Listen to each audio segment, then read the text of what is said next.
आज का जो शीर्षक है बहुत ही अद्भुत है और बहुत ही प्यारा है। Praise the Lord. आज का जो शीर्षक है वो है प्रार्थना और उपवास के बारे में। बहुत कम ये शीर्षक आते हैं, लेकिन आज मैं प्रभु से मांग रहा था कि मैं क्या बोलूं, तो परमेश्वर ने, पवित्र आत्मा ने मुझे गाइड किया कि मैं प्रार्थना और उपवास के बारे में बताऊंगा, क्योंकि प्रार्थना और उपवास जैसा ऊपर लिखा हुआ है हमारे दो हथियार हैं। प्रार्थना और उपवास दो बहनें हैं। प्रार्थना उपवास उस स्वर्ग के हाथों की कुंजियां हैं। हम उस प्रार्थना और उपवास की आज वैल्यू को समझेंगे। आज हम जानेंगे कि प्रार्थना और उपवास क्यों किया जाता है, क्यों करना चाहिए, इसका महत्व क्या है, इसकी कीमत क्या है। बहुत जरूरी है कि हम जाने, हम जब परमेश्वर से प्रार्थना करने में अपना समय बिताते हैं, जब हम उसके करीब जाते हैं तो हमें कैसे आना चाहिए, जब हम उपवास करते हैं तो हमें कैसे करना चाहिए। हम उपवास सिर्फ शरीर का समझते हैं, शरीर का, कि साहब 2 वक्त खाना है या एक समय खाना है या नहीं खाना है, सिर्फ पानी पे रहना है, हम सिर्फ इसी को उपवास समझते हैं।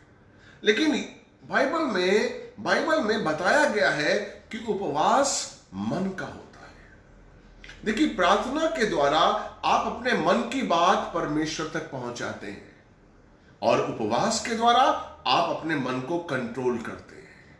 हेलो, शरीर और मन दोनों को।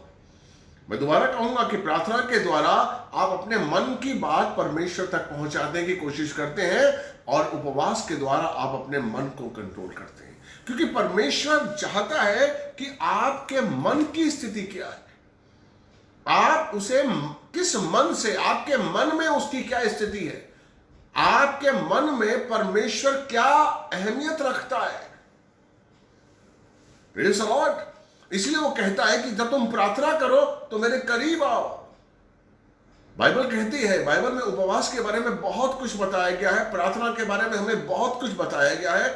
मैं आज आपको तफसील से यह बताना चाहता हूं कि प्रार्थना और उपवास हमारे पास दो शक्तियां हैं, दो ऐसी शक्तियां हैं जिनके द्वारा हम अपने आप को संवार सकते हैं, अपने आप को प्रभु के योग्य बनाने में हम अपनी मदद कर सकते हैं, परमेश्वर की आज्ञाओं के अनुसार, परमेश्वर की इच्छा के अनुसार अपने जीवन को चला सकते हैं। और प्रार्थनाएं और उपवास दो ऐसी शक्तियां हैं जो हमें प्रभु के करीब बहुत जल्द लेके जा सकती हैं।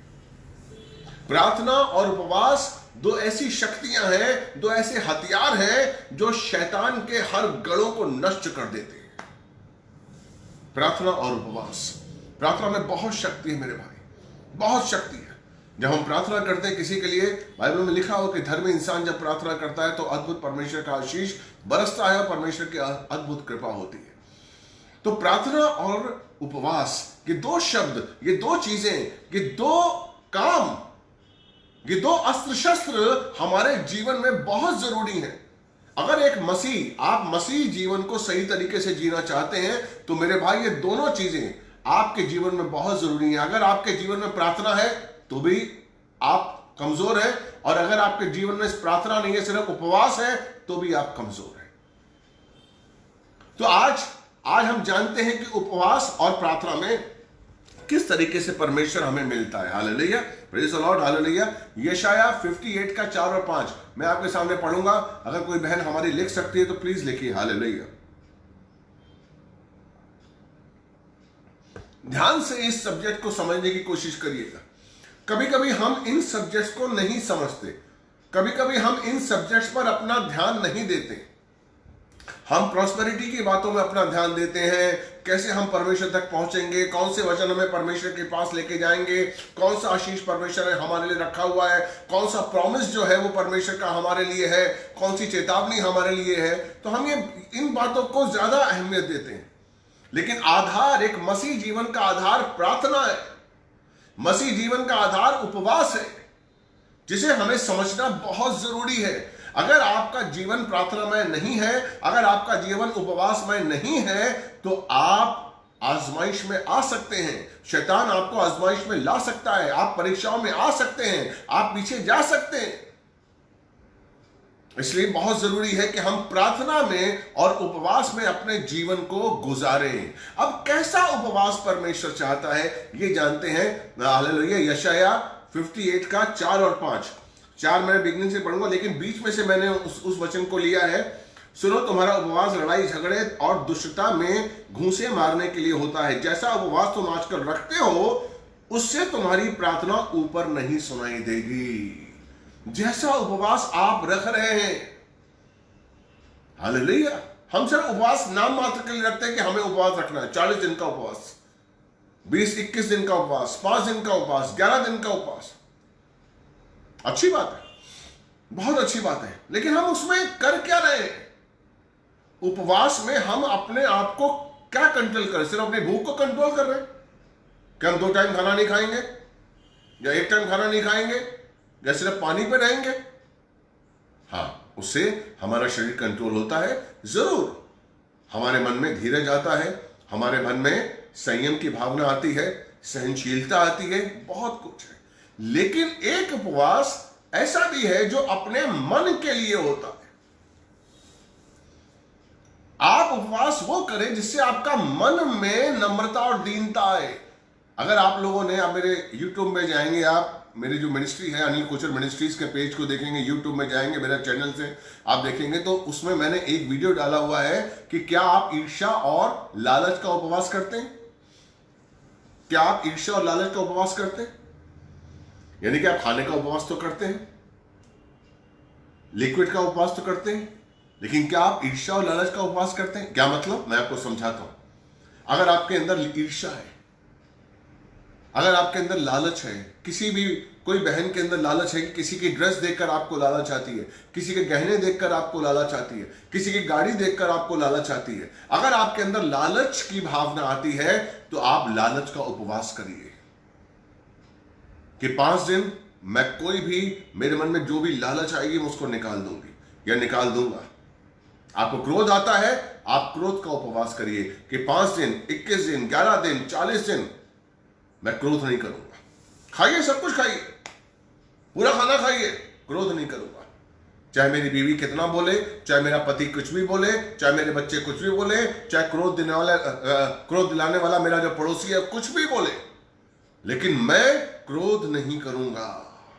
क्रोध का उपवास, ताकि हम अपने मन को कंट्रोल कर सकें, ताकि हम अपने मन में शांति बना के रख सकें। यस, बहुत सी चीजें हैं मेरे भाई। उपवास सिर्फ शरीर का नहीं है। पवित्र आत्मा ने मुझे दर्शाया कि मैं बताऊं कि भावनाओं का उपवास, हम भावनात्मक हो जाते हैं, हम भावनात्मक रूप में बह जाते हैं, हम अपने रिश्तों में भावनात्मक रूप में बह जाते हैं। अगर आपकी भावनाएं आप पर हावी हो जाती हैं तो आप उसका उपवास करिए, क्योंकि उपवास में जरूरी है मेरे भाई मेरी बहन कि हम अपने आप को सशक्त करें, मजबूत करें। हमारी मजबूती जरूरी है। हमें हर पल परमेश्वर में मजबूत होना है, वचन सुनना है, वचन के अनुसार चलना है।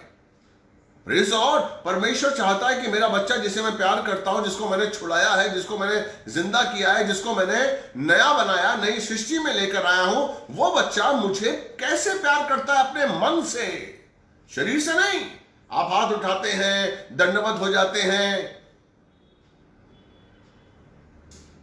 शरीर से नहीं, मन से। हालेलुया। देखिए यहां पर क्या कहता है भजन, ये अपना यशाया 58 का 4 मैंने पढ़ा, 5वां, जो उपवास मैं चाहता हूं क्या वो यही है, अर्थात ऐसा दिन जिसमें मनुष्य स्वयं को दीन करे। यानी कि परमेश्वर कैसा उपवास चाहता है? स्वयं को दीन करना, दीनता, नम्रता। आप में दीनता कैसे आएगी? हमें स्वयं को दीन करना है, स्वयं को शून्य करना है। Praise the Lord. इसीलिए मत्ती 5 का 3 और 5 क्या कहता है कि धन्य है वो जो मन के दीन है, क्योंकि स्वर्ग के वही अधिकारी होंगे। और 5वां क्या कहता है? धन्य है वो जो नम्र हैं, वही पृथ्वी के उत्तराधिकारी होंगे। Praise the Lord. हम पृथ्वी के उत्तराधिकारी हैं, हम यीशु मसीह के पुत्र हैं, हम यीशु मसीह के चेले हैं। यीशु मसीह ने हमें अपने अपना अपना स्वरूप दिया है। यीशु मसीह ने अपना गुण दिया है। यीशु मसीह ने अपनी पवित्रता दी है हमें। यीशु मसीह ने अपनी संगति, अपनी शांति दी है हमें। वो चंगाई दाता है हमें, इसलिए उसकी नम्रता हमारे लिए बहुत जरूरी है। जैसा यीशु दीन था। आपने कभी देखा है यीशु मसीह ने घमंड करते हुए? कभी उसने घमंड किया है? उसकी दीनता को अगर आपको समझना है तो क्या कहता है यूहन्ना 12 का 49 और 50 में कि जैसा मैं अपने पिता को काम करते हुए देखता हूं, मैं वैसा करता हूं। जैसा मैं सुनता हूं वैसा बोलता हूं। मैं कुछ भी नहीं हूं। Praise the Lord. यीशु कहता है मैं कुछ भी नहीं हूं। जब वो किसी को चंगाई देता है तो वो कहता है तेरे विश्वास ने तुझे चंगा किया है। वो नहीं कहता कि मैंने तुझे चंगा किया है। नहीं, तेरे विश्वास ने तुझे चंगा किया है। वो दीनता है, वो नम्रता है। तो वो कहता है कि क्या उपवास ऐसा नहीं है, यशायाह 58 का 5 कि उपवास ऐसा होना चाहिए कि आप अपने मन को दीन करें। आप अपने बिजनेस में जा रहे हैं, आप अपनी नौकरी में जा रहे हैं, आप अपने कोई भी काम में जा रहे हैं, आपका दीनता आपके अंदर से ना जाए। कोई भी बात हो, कोई भी समस्या हो, कोई भी उलझन हो, कोई भी विपत्ति हो, आपकी दीनता आपके अंदर है। ये उपवास है। ये उपवास करिए, चाहे कुछ भी हो जाए, मैं अपनी दीनता को नहीं जाने दूंगा। मैं अपनी नम्रता को अपने अंदर से नहीं जाने दूंगा। मैं भाई जो आपको आज बता रहा हूं, यह खजाना है। अगर इसको आप ध्यान से सुन लेंगे और समझ लेंगे और इस पर अमल करेंगे, आपका मसीह जीवन अद्भुत आशीषित होगा और आप अलौकिक जीवन जीना शुरू कर देंगे। आप उन अलौकिक शक्तियों के साथ जुड़ जाएंगे। आपकी दीनता आपको अलौकिक शक्तियों से जोड़ेगी। आपकी नम्रता आपको अलौकिक शक्तियों से जोड़ेगी, क्योंकि अलौकिक शक्तियों से ही हमें जीना है। हमें आत्मिक जीवन जीना है, हमें शारीरिक जीवन नहीं जीना है। इसलिए बाइबल कहती है कुलुस्सी 2 का 2 और 3 कि जो स्वर्गीय वस्तु है उन पर अपना ध्यान लगाओ। पृथ्वी की वस्तुओं पर ध्यान मत लगाओ, लेकिन स्वर्गीय वस्तुओं पर आप ध्यान कब लगाएंगे? जब आप मन से दीन होंगे, जब आपका मन उस योग्य बन जाएगा। Praise the Lord. इसलिए वो कहता है कि जो उपवास मैं चाहता हूं, क्या वो यही है, अर्थात ऐसा दिन जिसमें मनुष्य स्वयं को दीन करे। 7वां, क्या वो ये नहीं है कि तुम अपनी रोटी भूखों को दो? Praise the Lord. आपको पता है बाइबल क्या कहती है? मुझे कई लोग फोन करते हैं कि मैं उपवास कैसे करूं। मैं उनको बताता हूं, अगर मान लीजिए आपने उपवास रखा है तो आप रोज जैसे खाना बनाते हैं वैसे ही बनाइए। लेकिन अगर आपने कहा है कि दोपहर को मैंने खाना एक्सेप्ट वो किया है, मैं नहीं खाऊंगी, वो मील मैं नहीं खाऊंगी, वो खाना मैं नहीं खाऊंगी, लेकिन बनाइए और उस भाई को खिलाइए, उस बहन को खिलाइए जिसको खाने की जरूरत है। और ये नहीं कि आप देकर आ जाइए। वही तो है दीनता। Praise the Lord. जो आपने भोजन बनाया और आपने उससे पहले उसको ढूंढा जिसको भोजन की जरूरत है। अब हो सकता है वो भाई कोढ़ी हो सकता है वो भाई बीमार हो सकता है वो भाई ना नहाया हो सकता है वो भाई या बहन गंदा हो और जिसको भूख की बहुत जरूरत है। आपके उपवास में परीक्षा क्या है कि आपको उस भाई उस बहन से मिलकर उसके साथ बैठकर अपने अंदर दीनता लाकर, नम्रता लाकर आपको वो रोटी उनको खिलानी है। यह है उपवास। यह है उपवास। ये नहीं कि 50 रुपए दे आए, भैया फल खा लेना, भैया दूध पी लेना, मेरी बहन ये लो 50 रुपए और अपने ड्यूटी निभा दी आपने कि मैंने उपवास किया है। ये उपवास नहीं है। वो क्या लिखता है 7वां, ध्यान से समझने की कोशिश करिए इस वचन को।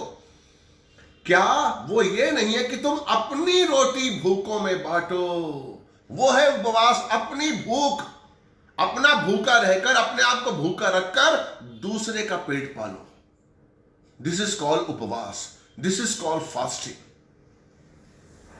अपनी भूख दूसरों को दो, और उसमें भी देने में क्या होनी चाहिए? दीनता। देने में क्या होना चाहिए? प्रेम। एक पल को भी आपके अंदर ऐसा ना हो कि अरे मैंने ये रोटी जो बनाई है, ये जो सब्जी बनाई है, ये जो खीर बनाई है, अरे ये बहुत अच्छी है, ये तो मुझे बहुत अच्छी लगती है, इसकी स्मेल अच्छी लग रही है और मैं खिला रही हूं उस ऐसे भाई को। कहीं भी आपके मन में घमंड ना आए, कहीं भी आपके मन में कहीं खिलाते खिलाते घिन ना आए कि मैं किसको खिला रही हूं, किसके संग बैठ गई, लोग क्या कहेंगे, अरे लोग आते जाते क्या कहेंगे, मैं किसको खिला रही हूं, मैं किसको खिला रहा हूं। जिस पल आपने ये सोचा कि लोग क्या कहेंगे और मैं किसको खिला रहा हूं या किसको खिला रही हूं, उसी पल आपका उपवास खत्म, खत्म भैया, आपकी दीनता खत्म। Praise the Lord.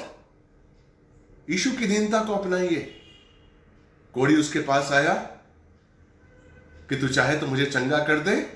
यीशु मसीह ने उसे छुआ और कहा मैं चाहता हूं कि तू चंगा हो जा। हालेलुया। यह है दीनता, यह है नम्रता।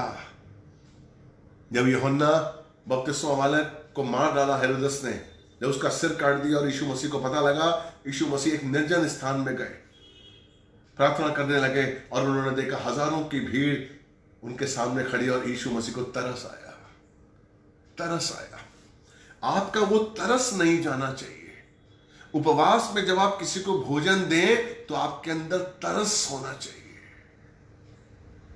आपके अंदर प्रेम होना चाहिए, आपके अंदर एक पैशन होना चाहिए, आपके अंदर उत्साह होना चाहिए कि मैं एक परमेश्वर के बंदे को खाना खिला रही हूं। उस धनी व्यक्ति ने क्या किया था? उस लाजर को खाना तो दिया था, रोटी तो फेंकी थी, तरस नहीं था, प्रेम नहीं था, वो नरक में गया। आपका प्रेम, आपका तरस, आपकी दीनता, आपकी नम्रता आपको स्वर्ग में लेकर जाएगी। और यही उपवास है, यही उपवास है मेरे भाई। 10 दिन मत खाइए। आपके मन में अगर दीनता नहीं है कोई फायदा नहीं है। 40 दिन तक ना वो पीजिए, पानी पीजिए, बिना पानी के में रहेंगे, कुछ फायदा नहीं है, कोई फायदा नहीं है, कहीं नहीं लिखा हुआ। आप दीनता के साथ, नम्रता के साथ उस उपवास को निभाइए। हालेलुया। इसलिए 7वां वचन क्या कहता है? ध्यान से सुनिए। क्या वो ये नहीं कि तुम अपनी रोटी भूखों में बांटो और बेघर कंगालों को घर में लेकर आओ, किसी को नंगा देखकर उसे वस्त्र पहनाओ और अपने आप को अपने जाति भाइयों से ना छिपाओ। ये भी उपवास में आ रहा है। हम कभी कभी छुप जाते हैं। हम अपने ऑफिस में अगर हमारा बॉस किसी और जाति का है, हम नहीं कह पाते कि हम यीशु के हैं, हम क्रिश्चियन हैं। अरे आप तो हिंदू थे, आप तो हिंदू थे ना, आपका नाम तो हिंदू है ना, है हिंदू, आपका नाम तो हिंदू उसका लगता है, लेकिन आप कैसे क्रिश्चियन? नहीं सर, मैंने चेंज कर लिया, मैं प्रभु यीशु मसीह को मानने। अच्छा, तो हिंदू धर्म छोड़ दिया आपने? क्या कहता है? उपवास का एक पोर्शन ये भी है कि दुनिया के सामने हम अंगीकार करें कि हम यीशु के हैं। दुनिया के सामने हम कहें कि मेरा परमेश्वर, मेरा प्रभु यीशु है, मेरा खुदा यीशु है, जिसने मेरे लिए अपनी जान दे दी, जिसने मेरे लिए अपना लहू बहाया, बलिदान किया, मेरा वो प्रभु है। Praise the Lord. उपवास का एक भाग ये भी है। Praise the Lord. हम गरीबों को, आजकल तो चर्चिस में गरीबों को नहीं लाते हैं। मैं बहुत से बड़े बड़े चर्चिस में सुना है मैंने कि उनके चर्चिस में गरीब नहीं आ सकते, कंगाल नहीं आ सकते, झोपड़पट्टी के लोग नहीं आ सकते, क्योंकि एसी चर्च है उनका। होटलों में चर्च होता है। कैसे उपवास करेंगे? कैसे उपवास करेंगे आप?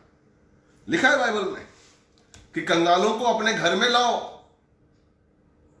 यशायाह नबी का 60 का जब पहला जो वचन पढ़ा था, मेरा परमेश्वर का आत्मा मुझ पर है, मैं कंगालों को सुसमाचार सुनाने के लिए आया हूं। पहला वचन जो यीशु ने बोला आराधनालय में, मैं कंगालों को सुसमाचार सुनाने के लिए आया हूं। अगर मेरे भाई, मेरे बहन, मेरे चर्च में कंगाल नहीं आ सकता तो प्रभु कैसे आएगा? नहीं, प्रभु कैसे आएगा? लेकिन आजकल कंगालों को नहीं आने की अनुमति है। खैर, उपवास का ये एक भाग है। 7वां वचन अगर आप पढ़ेंगे तो आपको पता चलेगा कि किसी को नंगा देखकर उसे वस्त्र पहनाओ लिखा है, दो मत। आप समझिए इस वचन को, किसी को नंगा देखकर उसको वस्त्र पहनाओ, दो मत। हम दे आते हैं, अपनी ड्यूटी पूरी कर लेते हैं, क्योंकि उनको जिसको पहनाना पड़ेगा उसको घर में लाना पड़ेगा। वो गंदा होगा, मेरे अपने मैले कुचले उसके होंगे, वस्त्र होंगे, पता नहीं कब से नहाया या नहीं नहाई होगी, मैं कैसे अपने बाथरूम में लेकर आऊं, कैसे लेकर आऊं भाई, और कैसे उसको अपने कमरे में लाकर उसे वस्त्र पहनाऊं। उपवास का यह हिस्सा है, यह है उपवास। क्यों? क्योंकि ऐसा करने से परमेश्वर आपके अंदर दीनता लेकर आएगा।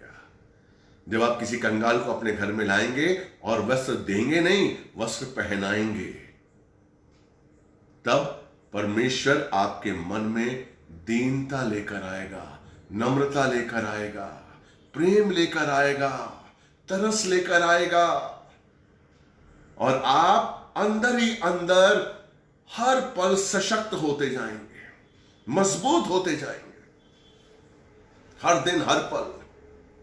करके देख लीजिएगा, क्योंकि वो क्या कहता है 8वां, जब आप ये करेंगे तो क्या होगा? तब तेरा प्रकाश भोर के समान चमकेगा और तू शीघ्र चंगा हो जाएगा, शीघ्र चंगा हो जाएगा। अगर आपने ऐसा विश्वास किया, ऐसा उपवास किया, तो शीघ्र चंगा हो जाएगा। यानी कि चंगाई मन की। हम सिर्फ चंगाई शरीर की समझते हैं, लेकिन परमेश्वर चाहता है कि हम मन से चंगे हों। शीघ्र चंगा हो जाएगा, तू शुद्ध हो जाएगा, पवित्र हो जाएगा, तू दीन हो जाएगा, तू नम्र हो जाएगा, तू प्रभु के योग्य हो जाएगा। शीघ्र, शीघ्र लिखा हुआ है।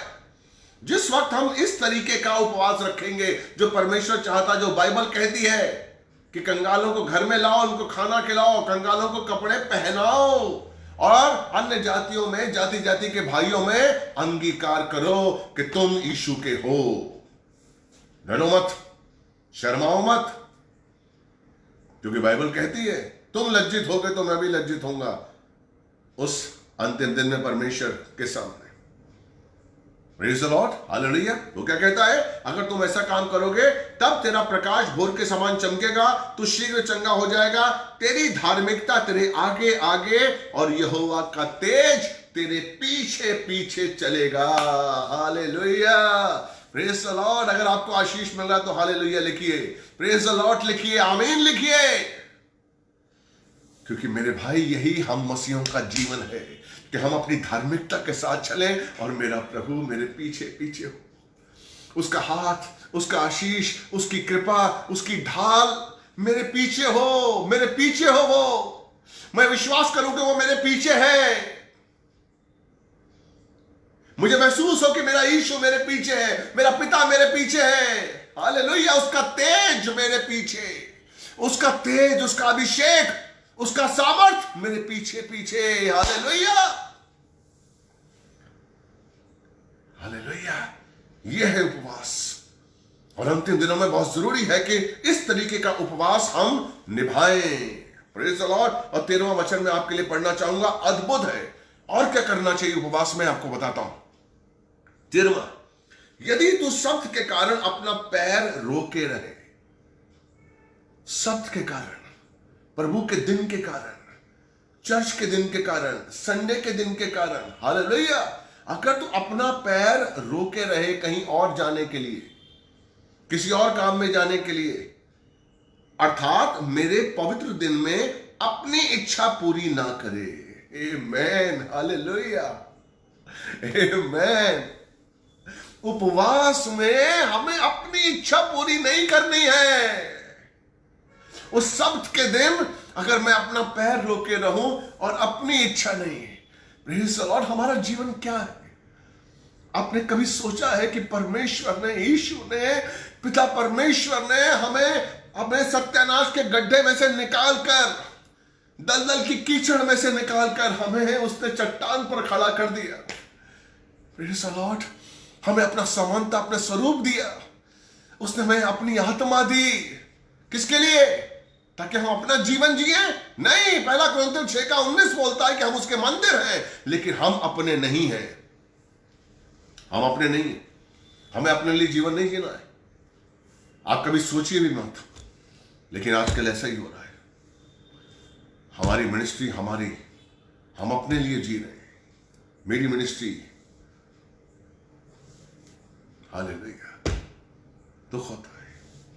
हमें अपने लिए नहीं जीना है, हमें प्रभु के लिए जीना है। यही तो उपवास है, यही तो सच्चा उपवास है कि हम प्रभु के लिए जिए। इसलिए वो कहता है कि मेरे पवित्र दिन में अपनी इच्छा पूरी ना कर, और शब्द को आनंद का तथा यहोवा के पवित्र दिन को आदर योग्य दिन मान। ये उसकी आज्ञा है। जब आप चर्च जाते हैं तो आप आनंद, आपके अंदर ऐसा आनंद होना चाहिए कि आज हम प्रभु के घर जा रहे हैं, प्रभु के घर जा रहे हैं, आज चर्च जा रहे हैं, आज हम प्रभु के वचन सुनेंगे, आज हम प्रभु से मिलेंगे, आज परमेश्वर की वाणी हम सुनेंगे। ऐसा आनंद आपके अंदर होना चाहिए। तथा यहोवा के पवित्र दिन को आदर योग्य दिन मान। आदर के योग्य, उससे बड़ा दिन और कोई नहीं है, उससे बड़ा आदर किसी का नहीं होना चाहिए। हमारे अंदर आनंद होना चाहिए। लेकिन हमारा आनंद कौन छीन लेता है? ये मौसम, ये नींद। हर एक ही तो संडे मिलता है, और एक ही संडे हम इतनी जल्दी उठे, ठीक है पहुंच जाएंगे, अभी तो 9:30 बजे की सभा है, 10 बजे पास्टर शुरू करते हैं, और उसके बाद सर्विस वगैरह होती है, वर्शिप वगैरह होती है, आराम से पहुंच जाएंगे। Praise the Lord. आनंद आपको कैसे मिलेगा? जब आप उस आनंद के लिए तड़पेंगे कि मुझे आज आनंद चाहिए प्रभु से मिलने का, मुझे आज आनंद चाहिए प्रभु के वचनों के साथ एक होने का, मुझे वो आदर देना है। आज मेरे पिता को आदर देना है, आज मुझे बताना है पिता को। आप चर्च में जाइए, पहले पहुंचिए जब कोई नहीं होता है। हालेलुया। खाना बनाना है, सुबह उठिए 5 बजे, सुबह उठिए 4 बजे बनाइए। 9:30 बजे की सभा है, 9 बजे पहुंचिए। कुर्सियां साफ करिए, कुर्सियों को साफ करने में आनंद मनाइए। चर्च को साफ करने में, चर्च को डेकोरेट करने में, मेरा पिता इस घर में आएगा, मैं पिता के घर में आया। वो चर्च क्या है? परमेश्वर का घर है, परमेश्वर का भवन, परमेश्वर का घर है। यहाँ पिता मुझे मिलने वाला है, यहाँ परमेश्वर मुझे मिलना है। हाल मैं इस घर को मैं चमकाऊं अपने पल्लू से, अपने हाथों से सजाइए। बाहर कोई आने वाला है, उनकी चप्पलें पड़ी हैं, चप्पलों को सजाइए। टॉयलेट्स गंदे हैं, टॉयलेट्स को साफ करिए। आनंद होना चाहिए इन सब चीजों में। ये नहीं आज मैंने किया, कल मैंने किया था, परसों किया था, उसने नहीं किया, इसने नहीं किया। नहीं मेरे भाई, हमारे आनंद होना चाहिए। ये है असली उपवास। Praise the Lord. और शब्द को और उसका सम्मान करें। उसका सम्मान क्या, किस में करेंगे? उसका सम्मान क्या है आपको पता है? उसका सम्मान करें अर्थात अपने मार्गों में चलने, अर्थात अपने मार्गों में चलने, अपनी इच्छा पूरी करने और अपनी बातें बोलने से रुके रहें।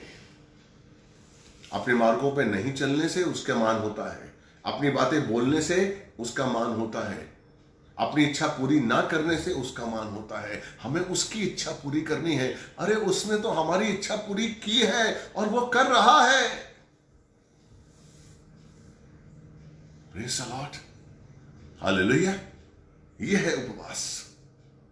और जब इस उपवास के साथ, और जब ये उपवास हमारे अंदर आता है, जब ये उपवास हमें पूरी तरीके से दीन बनाता है, जब ये उपवास हमें पूरी तरीके से नम्र बनाता है, और वो कहता है प्रार्थना कर। यिर्मयाह 33:3 कहता है प्रार्थना कर, मैं तुझे वो कठिन बातें बताऊंगा जिन्हें तू नहीं जानता है।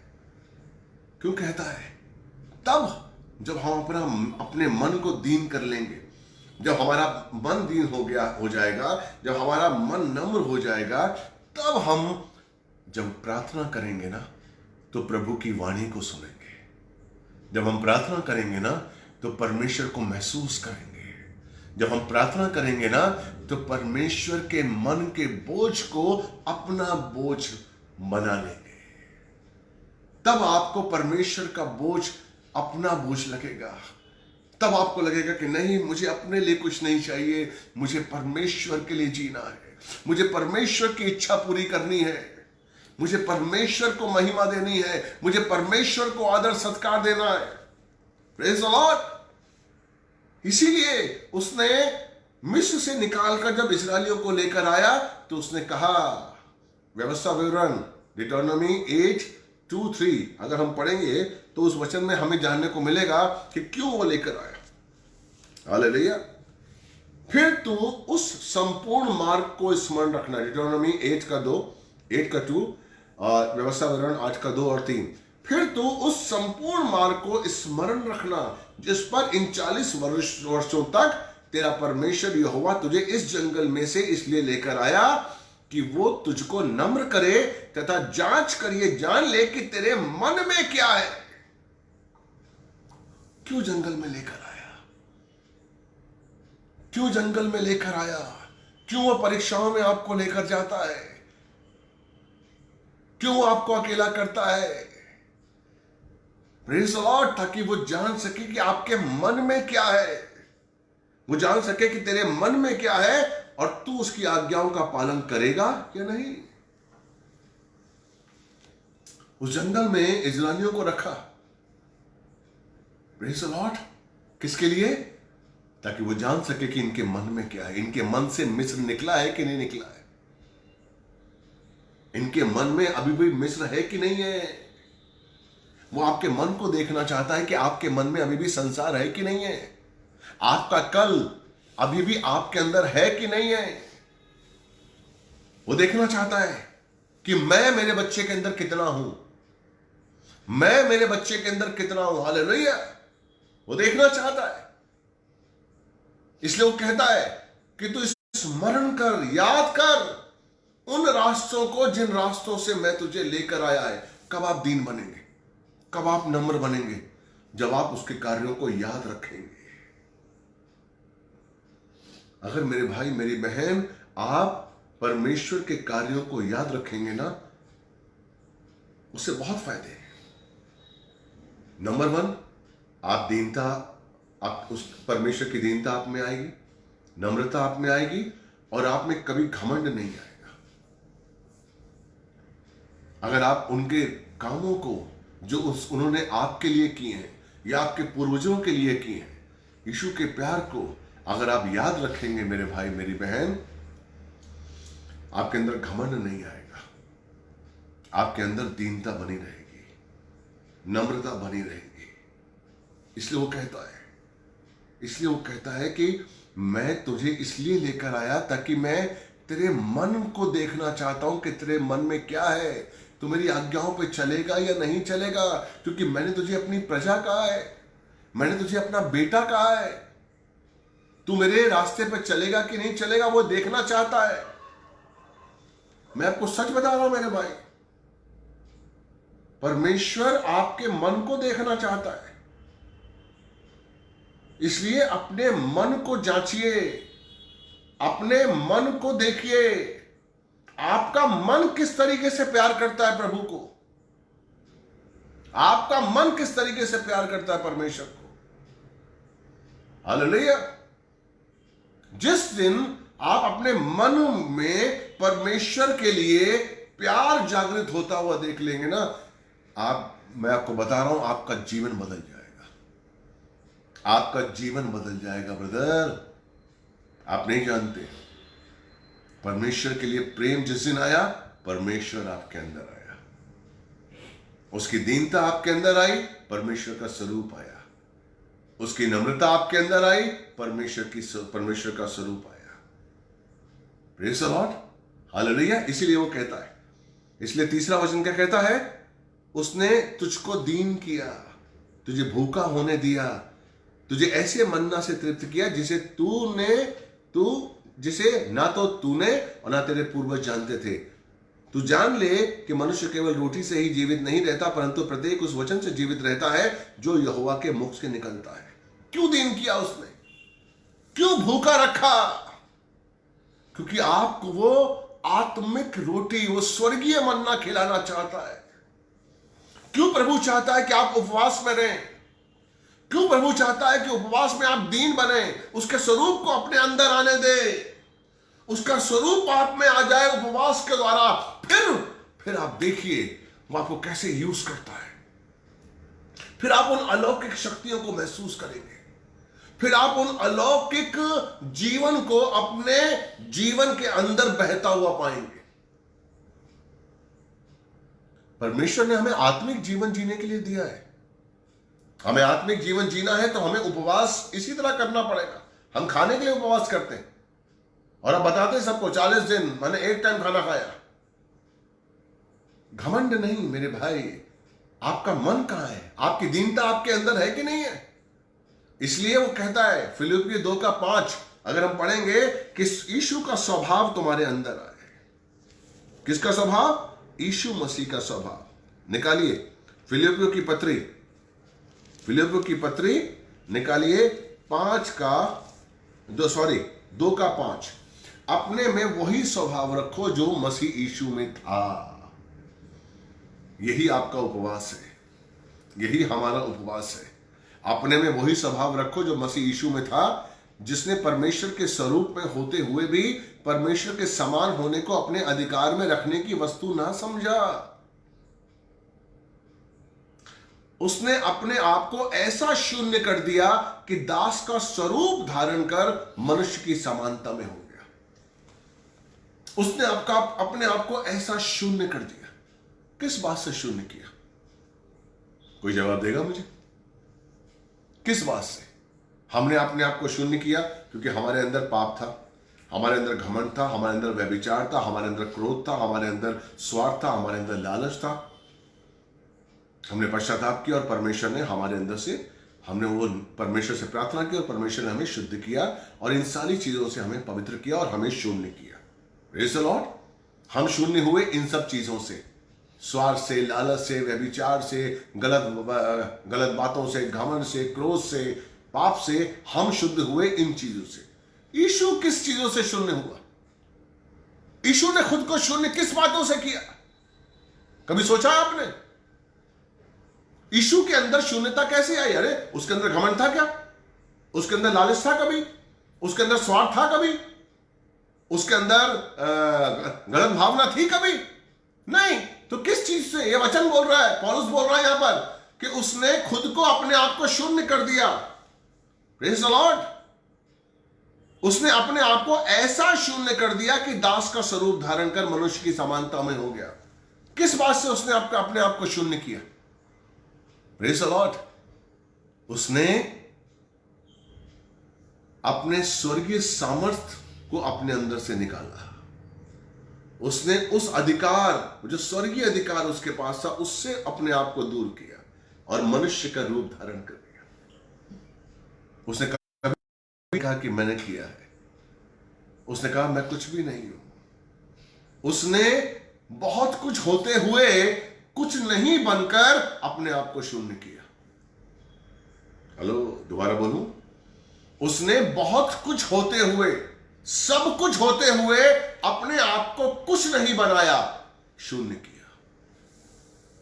कुछ नहीं, आई एम नथिंग, मैं कुछ भी नहीं हूं। कोई चंगाई के लिए बुलाता था, इमीडिएट जाता था। यस, चंगाई करने, चलो। आपकी बच्ची बीमार है, मैं आता हूं।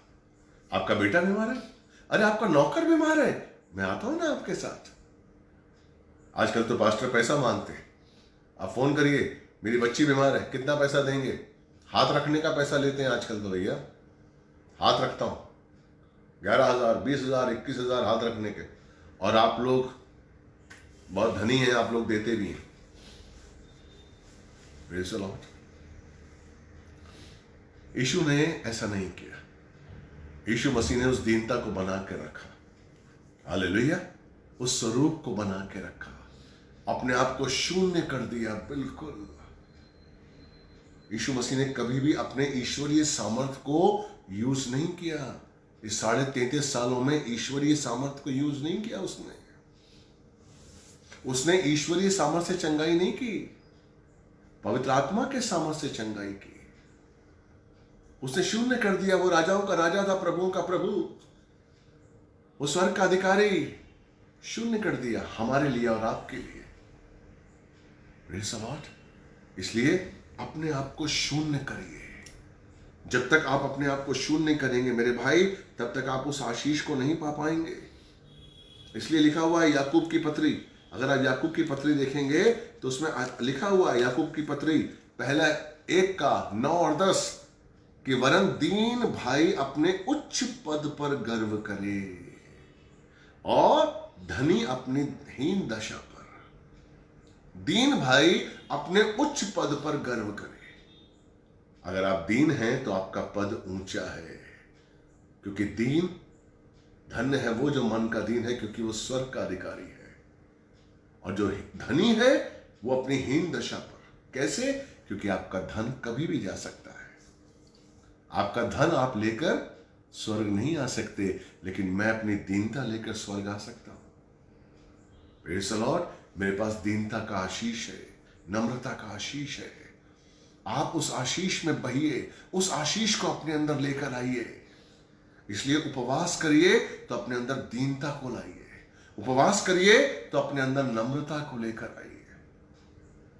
अगर आपके अंदर दीनता और नम्रता नहीं है मेरे भाई, अगर आप, जैसे मैंने आपको बताया 7वां वचन यशाया 58 का 7, इसको ध्यान से समझिए। उपवास क्या है, हमें कैसा उपवास करना है, और उसका 13वां वचन भी पढ़िएगा कि उपवास में हमें अपने कार्यों को भूलना है। हमें परमेश्वर के होने के लिए अपने आप को भूलना है, अपने आप को भूल जाना है। हम कौन है, हमारा अस्तित्व कौन है, हम कौन है? हम कुछ भी नहीं है, हम कुछ भी नहीं है। यीशु है तो हम है, यीशु नहीं है तो कुछ भी नहीं है। मेरे अंदर यीशु है कि नहीं है, मुझे ये देखना है। और वो तब देख सकते हैं जब आप दीन होंगे, जब आप नम्र होंगे। अगर आपके अंदर दीनता है, अगर आपके अंदर नम्रता है, आप यीशु को महसूस कर सकते हैं, आप यीशु की आवाज को सुन सकते हैं। लेकिन अगर आपके अंदर दीनता नहीं है, नम्रता नहीं है, तो आप यीशु की आवाज को नहीं सुन सकते मेरे भाई। आप यीशु मसीह को महसूस नहीं कर सकते आप। तो ये सबसे बड़ा उपवास है। और इसी के संग प्रार्थना, इफिसियों 6:18 कहता है कि निरंतर प्रार्थना करते रहो। निरंतर किसके लिए प्रार्थना करो? ताकि आप में दीनता बनी रहे, आपका मन कहीं व्याकुल ना हो जाए, हमारा मन कहीं और ना जाए, हमारा मन हमारे कंट्रोल में रहे और परमेश्वर को महिमा देते हुए परमेश्वर का आशीष हमारे साथ रहे, परमेश्वर की बुद्धि हमारे साथ रहे। हम दीनता में ही उसको समझ सकते हैं, घमंड में नहीं समझ सकते। वो इतना दीन है कि मनुष्य का पुत्र बनकर आया। वो इतना दीन है कि वो हमें महसूस होता है लेकिन दिखता नहीं है। वो इतना दीन है। हालेलुया। मैं धन्यवाद देता हूं पिता परमेश्वर का कि आज परमेश्वर ने हमें इस वचन के द्वारा हमसे बात की। और मैं विश्वास देता हूं, विश्वास करता हूं कि अगर आपने इन वचनों को ध्यान से सुना है मेरे भाई, आपका जीवन जरूर बदलेगा, जरूर बदलेगा। मैं आपको चैलेंज करता हूं, अगर आपने उपवास को इस तरीके से देखा है जिस तरीके से मैं आपको बता रहा हूं, आपका जीवन बदल जाएगा, आपके परिवार का जीवन बदल जाएगा, आपका नजरिया बदल जाएगा परमेश्वर को देखने का, अपने आप को देखने का। और आप सच कह रहा हूं, इसी समय जब आप इस तरीके के उपवास से गुजरेंगे, इस तरीके की प्रार्थनाओं से आप जब अपने जीवन को संवार लेंगे ना, तो आप आनंद, वो स्वर्ग का आनंद आप महसूस करेंगे। मैं आपको बोल रहा हूं, आप मुझे बताएंगे, गवाही देंगे कि मेरे संग ब्रदर ऐसा हो रहा है। ध्यान से इस वचन को समझिए। मैं आपके लिए प्रार्थना करता हूं। धन्यवाद देते पिता परमेश्वर, आज के पवित्र सामर्थी नाम में परमेश्वर आपका अद्भुत आशीष मांगते हैं। परमेश्वर आप महान है। परमेश्वर आज का जो वचन आपने दिया है परमेश्वर अद्भुत है, आशीषित है। यस लॉर्ड, हम ऐसा उपवास करें ताकि हम अपने मन को दीन और नम्र कर सकें और तेरे अनुसार अपने जीवन को बिताएं। हम वो काम करें जो तुझे पसंद है, हमारे अंदर कोई अहम ना है। यस लॉर्ड, हम अपनी इच्छाओं को पूरा करने में अपना मन ना लगाएं, लेकिन तेरी इच्छाओं को पूरा करने के लिए अपने जीवन को समर्पित करें। हमारे अंदर ऐसा बोझ दीजिए परमेश्वर, ऐसा बोझ दीजिए। यस लॉर्ड, ऐसा बोझ हमारे अंदर पैदा करिए कि हमें अपनी सुधि लेने की फिक्र ना हो। हम परमेश्वर अपने बारे में नहीं, लेकिन तेरे बारे में सोचें। हमें तू चाहिए, हमें तू चाहिए, हमें तेरी उपस्थिति चाहिए, हमें तेरी आवाज चाहिए, हमें तेरे दर्शन चाहिए, हमें तू चाहिए परमेश्वर। हम महसूस करें, हर पल तुझे महसूस करें, सोते उठते जागते हम तुझे महसूस करें। ऐसी कृपा करिए मेरे देखने वाले भाई बहनों पर। धन्यवाद, हालेलुया।